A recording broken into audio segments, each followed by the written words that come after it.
Selamat datang di Motekar, sebuah tayangan yang akan membawa kita bertualang, bertemu bersama sosok-sosok inspiratif dan juga ekspertis di dunia brand. Sebelum kita lanjut, jangan lupa untuk like, share, dan juga subscribe, serta nyalakan lonceng notifikasinya, karena dukungan Anda sangat berarti buat kami. Brand lokal, kudu vokal.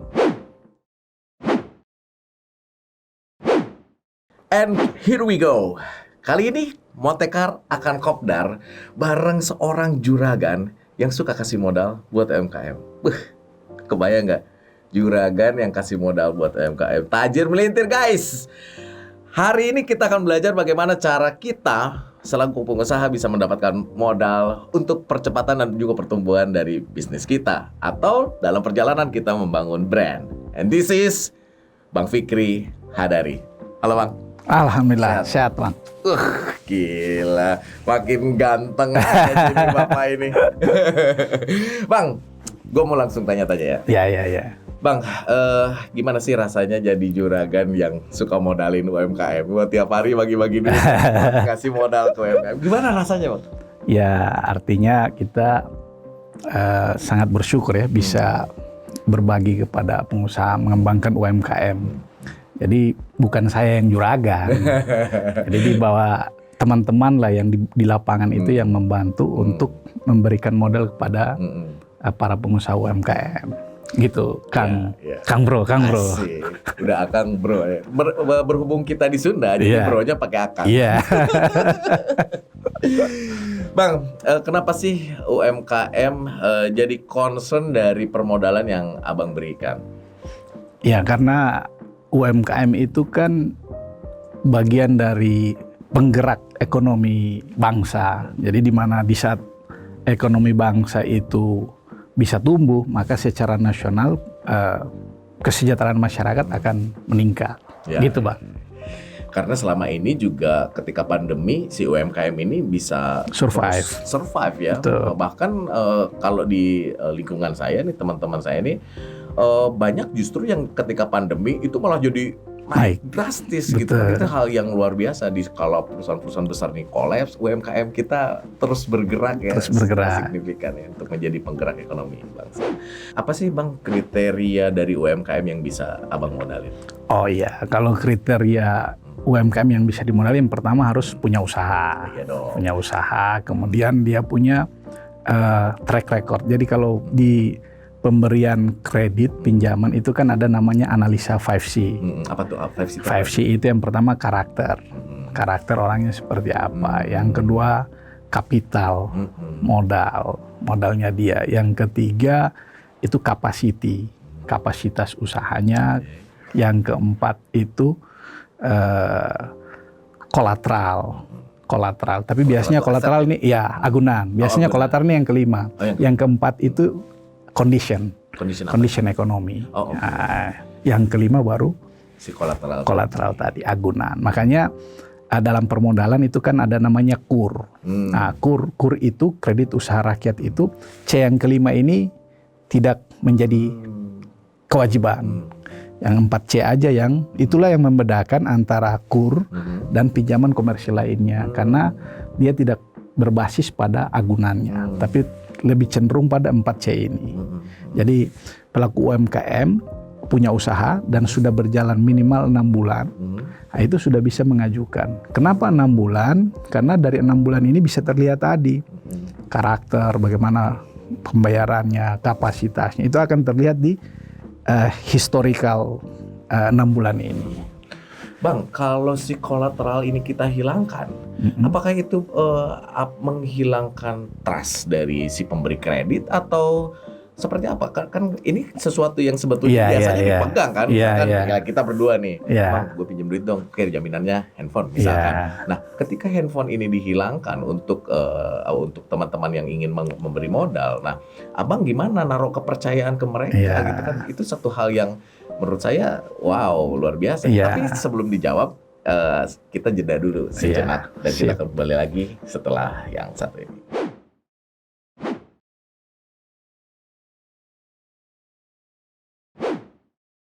Kembali lagi di Motekar bersama juragan pemberi modal UMKM, Bang Fikri Hadari. Siap. Bang, kita masih bahas kolateral nih. Sebenarnya apa yang membuat Abang confidence untuk menghilangkan kolateral itu untuk UMKM? Apa motivasinya nih? Iya, jadi sebenarnya filosofi kredit itu kan berasal dari kata kreder. Kreder itu artinya kepercayaan. Jadi kalau sudah percaya sebenarnya agunan itu kan, contoh saya sama Kang Bro, kalau sudah kenal kan saya mau minjem duit pasti tanpa banyak pikir kan langsung. Kemudian kredit itu kalau diberikan itu kan harus ada pendalaman. Makanya tadi kenapa itu dilepaskan C yang kelima, karena sudah kenal itu karena tadi sudah kenal melalui wawancara, tidak ujuk-ujuk datang langsung dikasih, tapi harus disurvei dulu tempat usahanya gimana. Makanya tadi nanti kalau dalam pemberian kredit itu harus ada petugas yang melakukan survei kelayakan usaha, kemudian cek link sekitar. Untuk itu semua yang paling utama itu dalam pemberian kredit itu adalah transaksi. Jadi kalau seseorang sudah bertransaksi itu kan akan terlihat historinya. Dari situ akan kelihatan, oh ini memang bisa, ini enggak. Nah, jadi pada prinsipnya yang menjadi fokus dari pemberian kredit adalah transaksinya. Bagaimana cash flow dari usaha itu. Nah, C yang kelima ini hanya sebagai second aja, second untuk pengamanan aja. Makanya tidak ini. Nah, kalau terkait KUR kenapa tidak? Karena itu bagian dari program pemerintah. KUR ini kan program pemerintah dalam rangka PEN, Pemulihan Ekonomi Nasional. Makanya itu kita mensupport masyarakat pelaku UMKM untuk bisa tumbuh dengan suku bunga yang ringan, dengan syarat yang mudah, proses yang cepat. Jadi udah nggak ada alasan lagi sekarang untuk mau bikin usaha tapi nggak punya modal. Sebetulnya sudah sangat dipermudah sekali ya. Apalagi mungkin buat teman-teman yang sudah berjalan usahanya, kemudian punya histori yang bagus, itu bisa mendapatkan support berupa dana dari Abang sehingga pertumbuhan usahanya bisa lebih signifikan, bisa punya modal tambahan. Nah, sekarang pertanyaannya gini, Bang. Pasti ada aja dong UMKM yang gagal bayar, ya nggak sih? Betul. Ya, namanya bisnis naik turun gitu kan. Sometimes, aduh gue nggak bisa bayar nih gitu kan. Treatmentnya kayak gimana nih Bang untuk teman-teman yang gagal bayar? Iya, jadi untuk pelaku UMKM, bisnis itu kan fluktuatif. Dia kadang bagus, kadang kurang bagus. Nah, makanya yang pertama itu adalah kejujuran. Jadi makanya tadi kreder tadi, kepercayaan. Jadi kalau sudah percaya harusnya saling jujur. Jadi pelaku UMKM yang sudah dikasih modal dan agak ada kendala harusnya terbuka. Pak, ini ada kendalanya seperti ini dan kita akan menyelesaikannya dengan seperti ini. Nah, kalau di dalam dunia perbankan itu ada namanya restrukturisasi. Restrukturisasi ini adalah keringanan. Misalnya tadinya Kang Bro bayarnya 2 juta. Nah, sekarang bunganya cuma 500. Ya, bisa dikasih kira bayar bunga aja. Nah, tentu saja tadi diawali dengan kejujuran. Keterbukaan, saya hanya mampunya sekian. Nah, nanti di situ akan dikasih solusinya seperti itu. Karena seorang insan bank, pemberi itu ya dia selain menyalurkan pinjaman, melayani, dia juga harus menjadi advisor. Dia harus bisa jadi advisor finansial. Benar. Ya. Sehingga permasalahan itu bisa kita cari solusinya bersama. Jadi sebetulnya kan di stigma di kita itu masih ada ketakutan juga ya Bang ya, kayak aduh takut lah nanti disita tuh, tiba-tiba main sita segala itu. ternyata tidak seperti itu. Betul. Abang juga tetap melakukan banyak komunikasi, pendekatan-pendekatan persuasi, mencari solusi agar win-win solution ya. Ya, makanya kalau sampai Sita itu namanya tahap penyelesaian. Tapi sebelum itu ada namanya tahap penyelamatan. Apa tuh tahap penyelamatan? Tadi salah satunya tadi komunikasi, kemudian memberikan solusi. Ya, salah satunya tadi restrukturisasi tadi. Jadi pinjaman itu memang ada namanya pinjaman seperti KUR, kemudian ada pinjaman yang memang komersil, full komersil. Nah, itu yang harus lengkap 5C tadi. Oke. Si kolateralnya masuk di situ kalau untuk komersil ya. Nah, jadi orang-orang yang sudah masuk komersil ini, orang-orang yang ibarat sekolah, itu ada SD, SMP, SMA, mereka ini sudah kelas SMA gitu. Jadi mereka yang sudah usaha kecil, yang sudah berjalan beberapa kali, sudah sustain lah. Artinya mereka sudah beberapa kali dengan bank, dan sudah mulai bisa berkembang, stabil. Nah, ini mereka masuk ke komersil. Makanya ada namanya debitur naik kelas. Oke, debitur naik kelas. Jadi yang tadinya belum kasih pinjaman, didampingi pemberdayaan, terus nanti setelah itu dikasih kredit bersubsidi seperti KUR, dia udah sustain, udah mulai bagus, dia naik ke komersil. Makanya lahirlah namanya debitur naik kelas tadi. Itulah yang diinginkan oleh pemerintah sebenarnya pada umumnya dan perbankan seperti itu, sehingga program pemerintah ini merata, jangan hanya orang itu terus. Tugas kita bersama harusnya mengembangkan tadi, makanya pelaku UMKM itu bisa naik kelas menjadi lebih besar dari sisi pendanaan maupun dari sisi usahanya. Jadi sebetulnya si program pemulihan ekonomi nasional dengan adanya KUR dan juga ada yang si komersil ini, melalui KUR ini sebetulnya Abang juga melakukan pendampingan ya, didampingi gitu kan, dimulai dari let's say misalnya pinjamannya kecil dulu deh. Gitu kan. Coba nih saya lihat dulu perkembangan seperti apa, habis itu mungkin setelah 6 bulan tadi gitu kan, kamu boleh nih ngajuin lagi lebih besar lagi sampai dia mapan, jangan seperti ini karena plafonnya mungkin lebih bisa lebih besar, tapi harus ada kolateral yang menjadi bagian dari kesepakatan pinjaman tadi. Iya, apabila udah komersil. Makanya KUR itu juga, Kang Akbar, itu dipisahkan atas dua. Ada namanya KUR super mikro dan KUR mikro. Kalau super mikro itu dia sampai 10 juta. Sampai 10 juta. Makanya tadi ada tahapan. Yang kedua di atas 10 sampai 50 itu yang KUR mikro. Nah, di atas ini ada namanya KUR kecil. Itu di atas 50 sampai 500.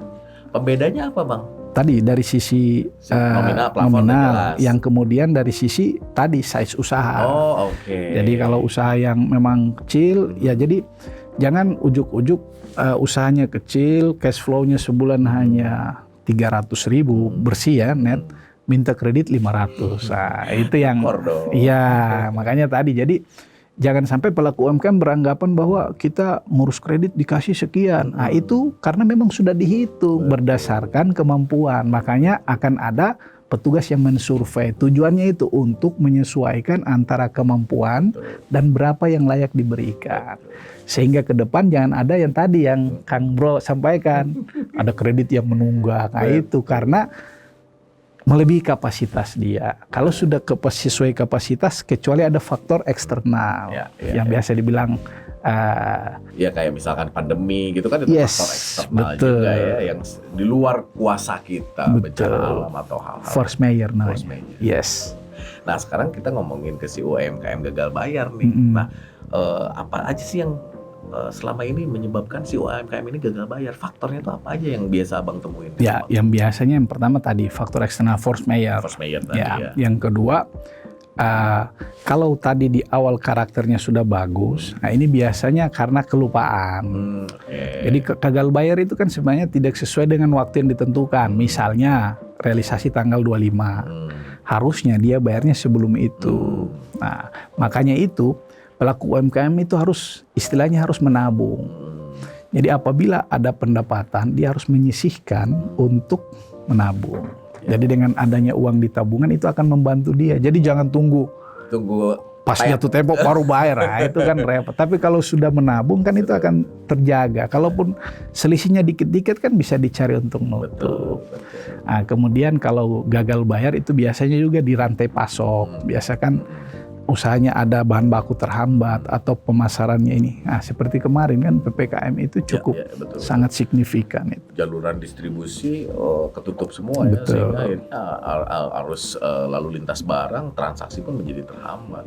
Betul. Berarti kemarin pandemi lumayan restrukturisasi Benar. besar-besaran Kang ya. Akbar udah banget tahu nih. repotnya seperti apa. Iya.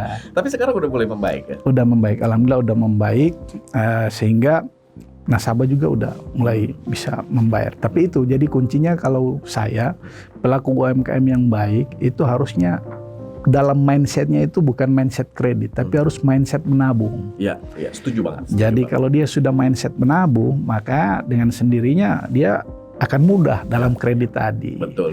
Jadi dari sisi pemberi kredit, juragan yang ngasih modal tadi, itu akan lebih enak lihat dari transaksi tabungannya kelihatan orangnya ini udah bagus nih. Nah, jadi ini yang harus itu Kang, seluruh pelaku UMKM itu harus berpikir gitu. Betul. Berpikirnya saya menabung dulu. Jangan bikin jadi menabung nanti pembayarannya insya Allah pasti lancar. Betul. Setuju banget, karena kalau kita mindsetnya adalah mindset kredit, sebetulnya itu yang akan membuat kita secara tumbuh kembang usaha juga tidak berkembang, karena orientasi kita ketika untuk mendapatkan uang adalah untuk membayar kredit. Tapi ketika orientasi kita itu menabung, sebetulnya tanpa terasa si kredit ini pun sudah tercukupi, dan bahkan kita punya saving money untuk hal-hal lain, untuk pengembangan usaha atau pembelian alat-alat baru, kurang lebih seperti itu ya Bang ya. Nah, sekarang balik lagi ke si kolateral tadi nih. Sebetulnya kolateral apa sih yang bisa saya kasih ke Abang nih untuk bisa jadi jaminan? Ya, kolateral yang pertama tadi yang pasti usahanya. Itu yang paling utama karena tadi basic kita adalah basic usaha, cash flow. Namanya juga kan kredit usaha. Jadi usaha itu yang paling utama. Nah, kalau kolateral itu ada berupa dua. Ada benda bergerak dan benda tidak bergerak. Nah, kalau benda bergerak itu seperti mobil. Nah, kalau benda tidak bergerak ya seperti tanah dan bangunan, itu masuk ke situ. Nah, jadi bisa itu dijadikan agunan. Kemudian ada satu lagi yang lebih ini, itu cash kolateral. Jadi agunan berupa cash. Jadi misalnya Kang Akbar punya duit nih 100 juta.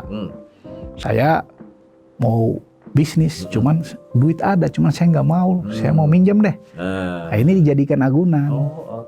Jadi nanti nyicil, setelah lunas ambil lagi. Menyenangkan juga ya. Iya, jadi itu kadang pelaku UMKM memang perlu diedukasi ya, betul. diedukasi sehingga bisa memahami ini. Jadi jangan berpikir bahwa saya pernah ada kejadian gini. Dia datang, Pak saya mau kredit berapa 100 juta. Setelah disurvei usahanya ya cuman warung kecil, mohon maaf kecil, yang kapasitas sebulan setelah dihitung mungkin 500 net ya, kapasitas RPC-nya, namanya repayment capacity. Tapi dia pinjam 100 juta. Pak saya pinjam 100, ini Pak sertifikat rumah saya, memang rumahnya gede. Nah, jadi ini yang harus dipahami oleh pelaku UMKM, bahwa karena itu di C yang kelima, kolateral itu C kelima, jadi jangan sampai berpikir saya punya sertifikat 10 bata, rumah gede, saya mau pinjam 100 juta, ayo kasih 100.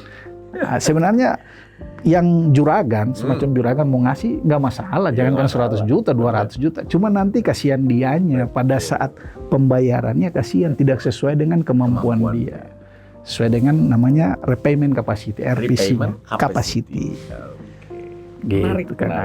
Nah, kalau kita ngomongin si kategori UMKM ya nih, kan kita mengenal berbagai macam kategori UMKM. Ada yang dari kria, ada yang fashion, ada yang kuliner. Nah, yang selama ini paling banyak mendapatkan sokongan dana dari Abang tuh kategori yang mana Bang?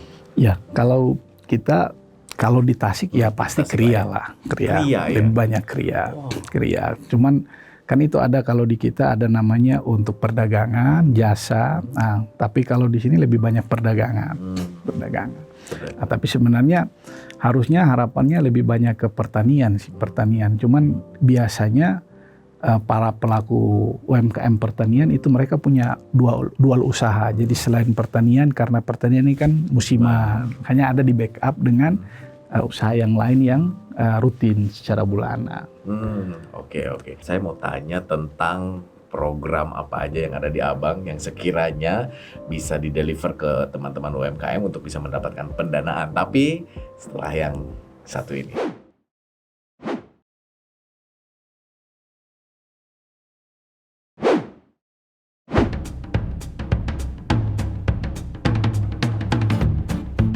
Fikri Hadari Banjar. Pria kelahiran Ambon ini menempuh waktu cukup panjang terkait keterlibatannya dalam mengembangkan usaha mikro, kecil, dan menengah atau UMKM sebagai tulang punggung perekonomian nasional.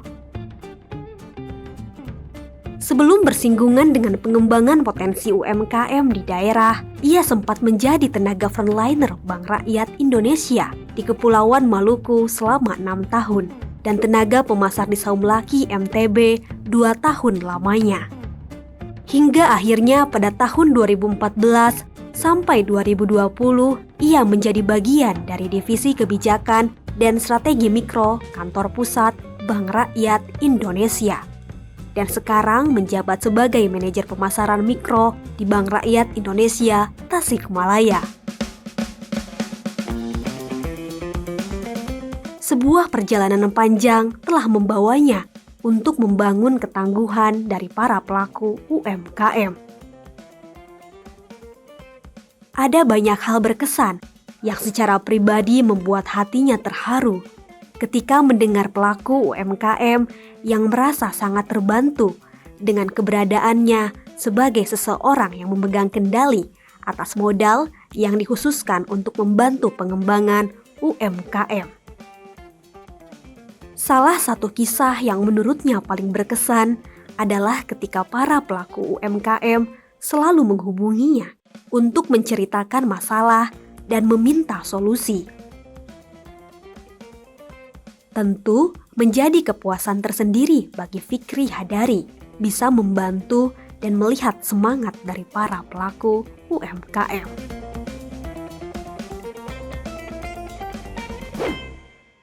Kembali lagi di Motekar bersama Bang Fikri Hadari, sang juragan pemberi modal UMKM yang sebetulnya sekarang statusnya sedang bekerja di Bank Rakyat Indonesia cabang Tasikmalaya sebagai manajer pemasaran mikro. Nah, jadi yang mau saya tanyakan ke Abang berikutnya adalah program apa saja yang sekiranya bisa Abang kasih untuk UMKM bisa mendapatkan modal di BRI. Siap. Cuman ini pertanyaannya berat nih. Berat ya? Berat badan saya, Bang. Jadi saya minum dulu nih. Oh, boleh. Ayo kita minum dulu. Akademi Lagu Sunda nih. Iya dong, besok lagi kalau misalkan mau beriklan di sini boleh dong, ya Kak Bang? Jadi gimana nih program dari BRI untuk membantu teman-teman UMKM dapatin modal? Program BRI, jadi tadi kan sudah dijelaskan, kita sudah bahas tadi ada beberapa tahapan kan, ada pemberdayaan, kemudian ada kredit yang bersubsidi, kemudian ada kredit yang komersil. Ya. Nah, makanya di BRI itu untuk pemberdayaan itu ada namanya rumah BUMN. Nah, di situ UMKM yang baru itu di situ akan dilakukan pemberdayaan dan pembinaan di situ. Nah, program di situ. Yang kedua, kita punya yang pasti tadi untuk program pemulihan ekonomi nasional ada kan KUR. Nah, KUR itu kita salurin KUR. Kalau BRI di Tasikmalaya kita nyalurin KUR itu di 32 BRI unit. Nah, 32 BRI unit dilayani oleh sekitar 230 mantri. Mantri BRI itu adalah tenaga pemasar yang memasarkan kepada para pelaku UMKM. Nah, kemudian yang berikut ada produk kita namanya Kupedes.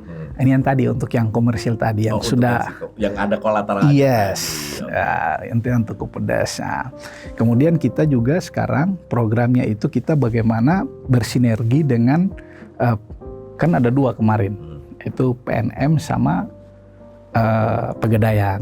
Nah, itu sudah bersinergi untuk UMKM ini. Jadi nanti ada pelaku-pelaku UMKM yang sebelumnya sudah bermitra di sana itu bisa ikut ke BRI. Nah, program yang lain itu kita sudah buka akses. Tadi kan sudah saya sebutkan untuk UMKM itu punya kepercayaan. Tadi kan apa kuncinya tadi? Ada Kreder. Kreder. Nah, kreder. Harus dia punya apa tadi? Yang paling ingat adalah kolateral, Nah, untuk melihat kemampuan kredibel, dia harus punya tabungan. Oh iya, punya tabungan. Ya, jadi dia harus menabung. Makanya untuk BRI sekarang pelaku UMKM tuh tidak perlu susah-susah ke bank kalau mau buka rekening. Jadi dia cukup masuk ke, kan ini kan era digitalisasi. Jadi harusnya pelaku UMKM sudah bisa mengadop itu, harus sudah punya. Nah, makanya dia pada saat mau butuh BRI, ya pertama harus punya rekening BRI dulu, simpanan. Nah, jadi kita sudah punya program namanya penyuluh digital. Penyuluh digital. Jadi setiap pelaku BRI, ini saya sekarang jadi penyuluh digitalnya BRI. Jadi saya sampaikan pada pelaku UMKM kalau mau ke BRI, buka tabungan BRI dulu untuk memperoleh tadi pendanaan. Nah, caranya gimana? Ya masuk ke internet, buka rekening.bri.co.id. Nah, di situ nanti buka rekening. Nah, setelah buka rekening baru tinggal ajukan permohonan ke BRI terdekat. Nah, satu juga kalau ke BRI jauh, di sekitar rumah pelaku UMKM bisa lihat ada namanya agen briling. Berarti lewat situ juga bisa? Bisa. Jadi caranya tadi buka rekening terus ke agen briling aja, sampaikan bahwa saya ingin mengajukan BRI. Ya, jadi BRI programnya itu kita akan membuat semacam namanya ekosistem. Jadi ekosistem, jadi setiap desa itu harus bersinergi antara petugas BRI yang mantri tadi dengan aparat desa, tokoh masyarakat desa, sehingga di situ diharapkan bisa terbentuk namanya ekosistem desa. Program yang berikut setelah ekosistem terbentuk ada namanya ekosistem payment. Nah, kemudian untuk di pasar-pasar kita punya namanya ekosistem pasar. Nah, jadi dengan adanya COVID kemarin kan diharapkan jangan terlalu banyak kontak. Nah, makanya dengan ekosistem ini kita usahakan dengan digitalisasi. Jadi program tadi bagaimana mendigitalisasikan seluruh transaksi pelaku UMKM. Dan saya setuju banget kalau misalkan Abang bersama BRI itu sudah bisa memperkenalkan proses digitalisasi transaksi ke teman-teman yang ada di desa atau objeknya adalah desa. Karena menurut saya potensi sumber daya kita itu memang sekarang lagi tertuju di desa. Ya. Apalagi ketika kita ngomongin soal diferensiasi. Sebuah pembeda ya. Sebetulnya tiap desa itu punya pembeda yang sangat unik sekali. Makanan di desa sini dengan makanan di desa sini, cerita desa sini, cerita desa situ, gadis desa sini.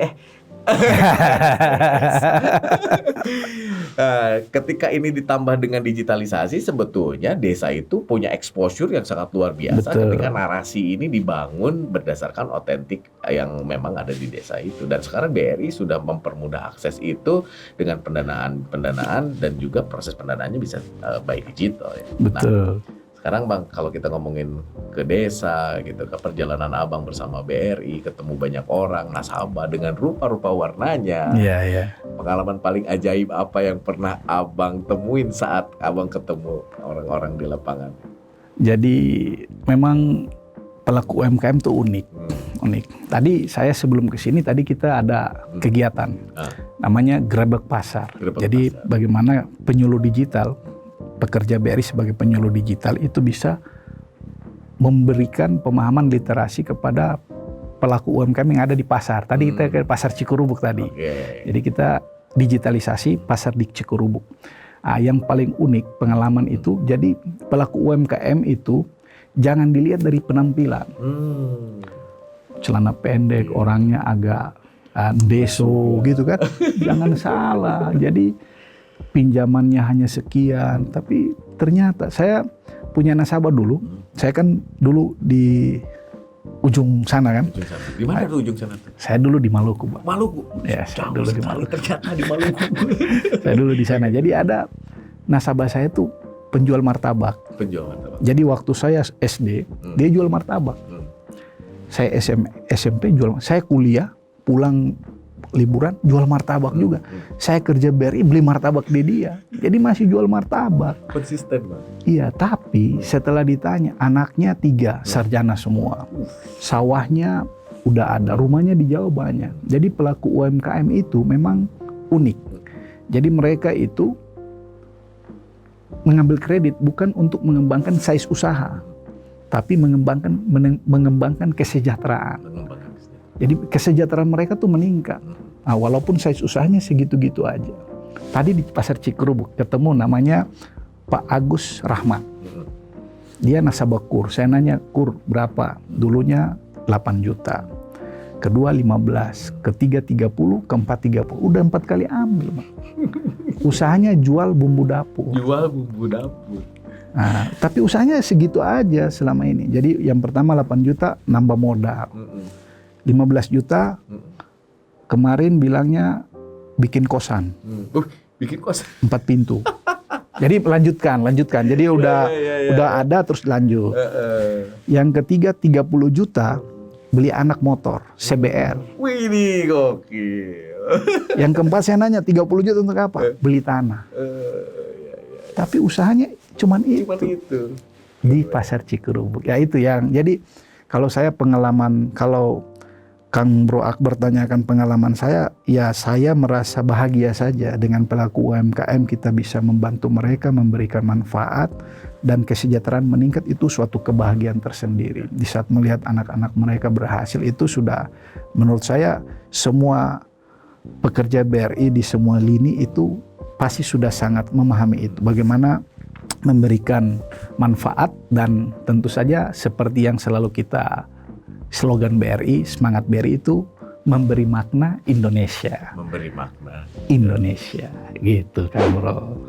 Jadi saya sangat senang banget dengar cerita Bang Fikri dan merasa teman-teman di BRI merasa senang ketika berbagi gitu ya, dengan apalagi bisa membantu teman-teman UMKM. Dan itu sebetulnya kalau dari sisi brand yang sedang kita gembor-gemborkan, yaitu sebuah brand yang berdampak, tidak hanya profit oriented tapi juga bisa memberi makna kepada lingkungan sekitar. Itu merupakan nilai yang mungkin akan menjadi lebih kuat setelah pandemi ini, karena tanpa sadar ternyata pandemi ini membawa banyak makna untuk kita sebagai pengusaha untuk lebih peduli terhadap sosial, lingkungan, pemberdayaan masyarakat sekitar. Saya rasa itu setelah pandemi ini akan lebih kuat lagi. Nah, kalau dari pandangan Bang Fikri, gimana nih pertumbuhan UMKM?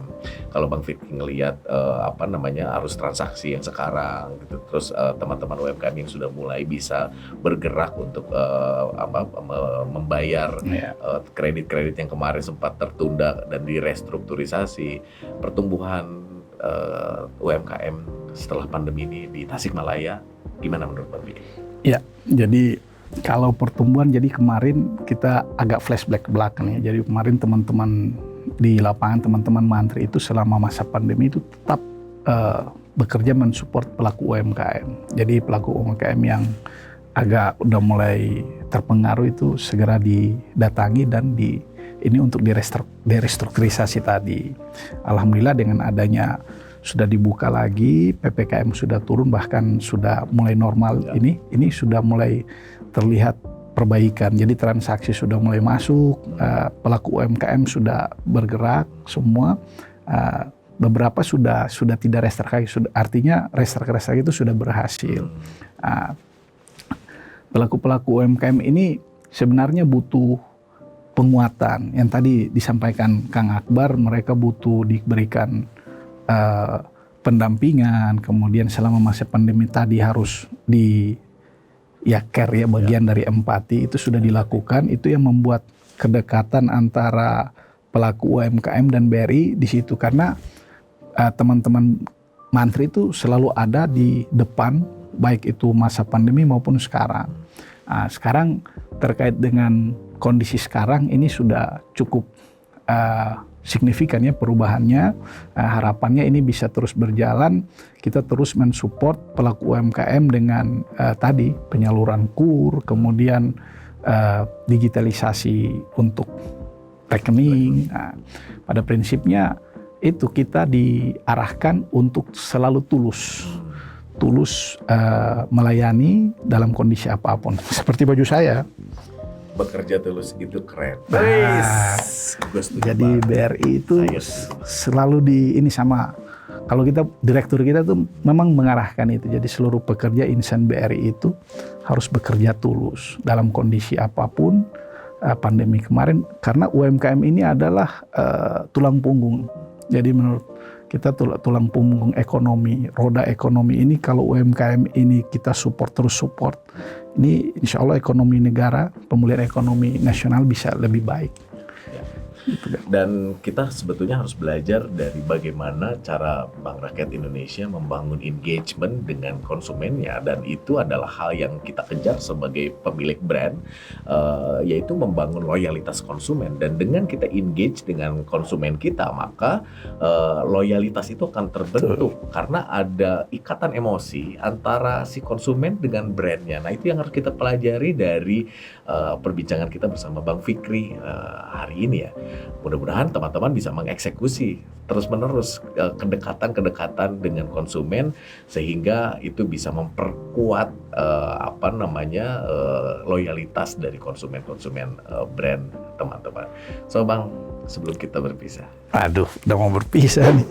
Kasih dulu dong closing statement atau apa yang mau Abang kasih pesan kepada Baraya Priangan sekarang ini. Ya, makasih Bang. Jadi kepada pelaku UMKM di Priangan ya, Baraya Priangan. Ngurus kredit atau modal untuk UMKM itu tidak sesulit yang dipikirkan. Ya, jadi yang pertama itu harus ada kepercayaan. Kepercayaan itu untuk pelaku UMKM dimulai dengan bertransaksi di BRI. Ya, caranya gimana ya? Karena ini era digital, pelaku UMKM dapat mengakses di buka rekening.bri.co.id. Nah, buka rekening, nanti setelah ada rekening, bertransaksilah di situ. Nah, nanti pada satu saat, di saat transaksinya sudah mulai jalan, usahanya sudah membutuhkan modal, datangilah ke BRI terdekat atau ke agen briling. Nah, agen briling di sekitar rumah pelaku UMKM. Di situ nanti tunjukkan aja buku rekening tadi. Buku rekening itu akan terlihat di situ transaksinya gimana. Dari situ udah terlihat gambaran kira-kira pelaku UMKM ini layak atau tidak. Kemudian kalau layak bisa dikasih berapa. Nah, kemudian yang berikut, kalau ada masalah pelaku UMKM ke BRI aja, terbuka. Sampaikan aja kendalanya apa, nanti teman-teman akan membantu. Karena teman-teman itu selain sebagai petugas BRI, mereka diharapkan bisa menjadi advisor. Ya. Intinya pelaku UMKM harus tetap semangat setelah masa pandemi ini, tetap berusaha sebaik mungkin sehingga kita bersama-sama bisa mengembangkan ekonomi nasional. Kemudian kami BRI juga tetap bisa konsisten melayani dengan semangat memberi makna Indonesia. Begitu kan? Memberi makna Indonesia. So, Bang Fikri Hadari, terima kasih banyak. Siap. Sudah berkunjung ke Motekar. Kita bisa kopdar, berbincang-bincang. Ya, kemarin kita kopdar bukan di sini ya. Kita kopdar di tempat lain, sekarang kopdarnya di sini. Biar teman-teman yang lain bisa mendengar pembicaraan kita dan mudah-mudahan bisa menjadi referensi atau mungkin terinspirasi dengan apa yang kita bicarakan. So, Baraya Priangan, sekali lagi saya mau mengingatkan bahwa mencari modal itu tidak sesulit yang teman-teman bayangkan. Dan jangan selalu dijadikan modal adalah alasan untuk tidak mengeksekusi ide yang sudah teman-teman buat, tidak melakukan pengembangan usaha karena selalu bilang terbentur oleh modal.